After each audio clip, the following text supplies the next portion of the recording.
आपने आचार्य चाणक्य का नाम सुना होगा और इनके ग्रंथ चाणक्य नीति से भी भली भांति परिचित होंगे। इनकी कूटनीति के कारण लोग इन्हें कौटिल्य के नाम से बुलाते थे।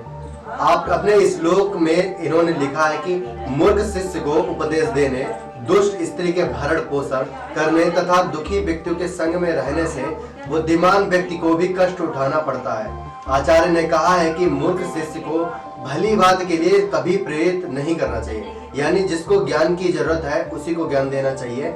उसी प्रकार दुष्ट आचरण करने वाली औरत का भी संग कभी नहीं करना चाहिए, क्योंकि ये आपके चरित्र पर दाग लगा सकती है।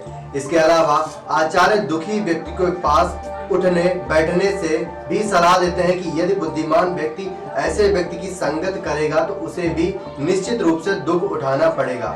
अपने दूसरे श्लोक में आचार्य लिखते हैं कि जिस व्यक्ति के पास कोई ज्ञान नहीं उसे कोई बात आसानी से समझाई जा सकती है, और जो व्यक्ति सब जानता है, चतुर है, उसे भी समझाया जा सकता है। लेकिन जिस व्यक्ति के पास थोड़ा ज्ञान हो उसे तो स्वयं परम पिता परमेश्वर ब्रह्मा भी नहीं समझा सकते और ना ही उसे कभी संतुष्ट कर सकते हैं, क्योंकि ये बात बिल्कुल वैसी ही जैसे एक चूहा हल्दी की गांठ लेकर पंसारी बन बैठा।